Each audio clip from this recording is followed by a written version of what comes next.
Welcome to my discussion today on the situation in Niger. As you know, yesterday the political heads of ECOWAS met in yet another deliberation and issued a communique which reiterated the commitment of the bloc to bring an end to the Nigerian situation.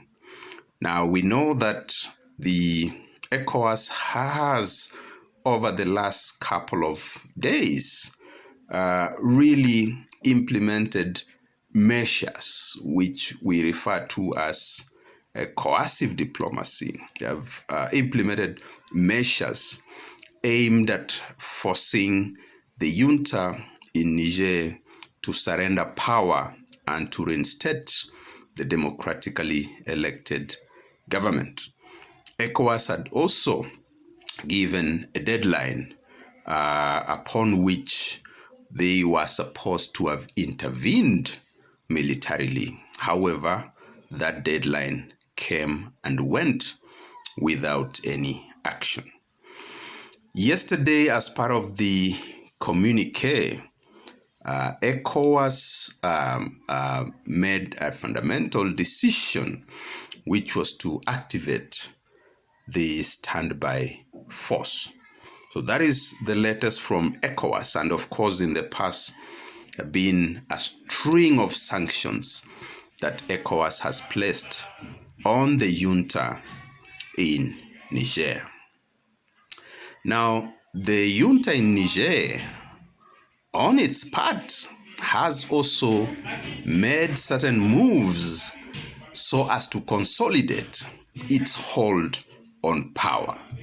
Now, some of the actions that the junta took initially is to end some of the agreements it has, particularly with France, which is the former colony. It has also taken certain other actions and also gained support within the region, particularly from Mali and Burkina Faso. All these are very, very important moves. The latest move by the junta was to form a cabinet. Now, this is extremely important because what it essentially means is that the junta is communicating to Nigerians first and foremost, and then to the regional blocs and the formations, and including the African Union, that it has settled in power, and what it is doing is to consolidate power and go on with the governance of Niger in all its different dimensions. So this is extremely important. Now, there are certain challenges, obviously, that ECOWAS is facing, and therefore, of late, we have seen that the tone has changed, and ECOWAS leaders have taken a more nuanced tone of voice when addressing this issue. This means that finally some of the key challenges that may face both ECOWAS and the regional enforcer, Nigeria, have finally been accepted by some of these leaders. They have finally seen that there are crucial challenges that they have to overcome. We know that regionally, not all the states in the region, and particularly Algeria, has voiced its opposition to a military intervention in Niger because of its potentially dangerous. Really, it might have very serious consequences within the region, which somewhat limits the options that ECOWAS actually has, as a matter of fact. Now, it's important, the step to activate the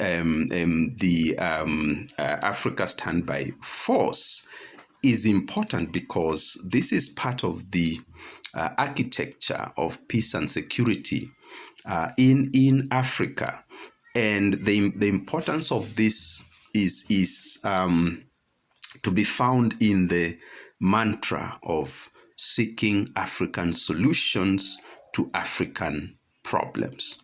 So today we are interested also in looking at the standby force. What exactly is it? How is it conceptualized within the broader African governance architecture, and so on and so forth? And so we'll just look at this today, and as part of our contribution to the conversation about what is going on in Niger, but also about governance in Africa as a whole. As you know, my main area of interest has been regional integration.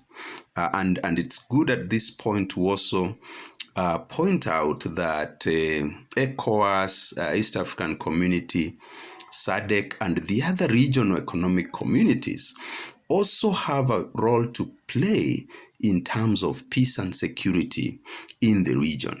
Now, last time I mentioned that the Charter of the United Nations actually recognizes regional security formations, which in Africa are actually managed through these very same regional economic communities. And they certainly have a role to play in terms of peace and security.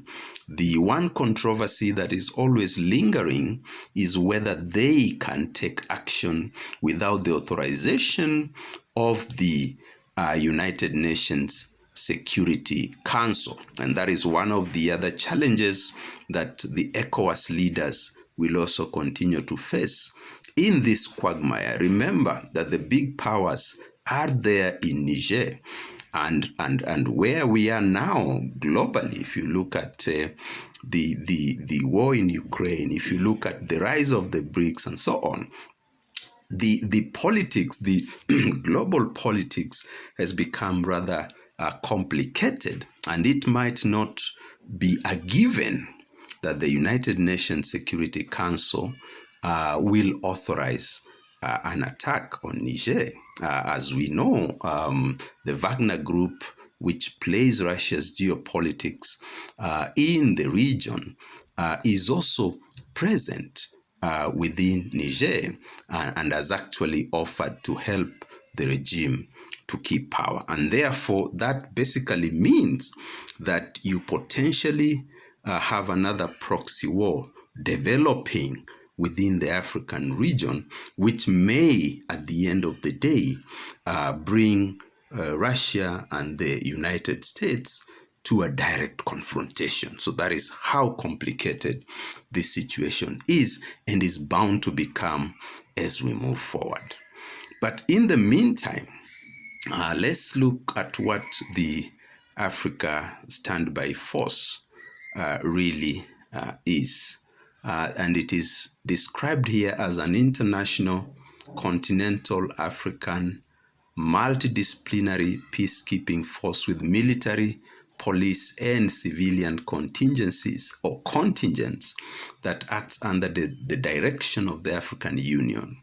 The ASF is to be deployed in times of crisis in Africa. It's good to note that the ASF, the initial conceptualization was that it would have the standby forces in different regions of Africa, but still under one command, which is headquartered in Addis Ababa, Ethiopia.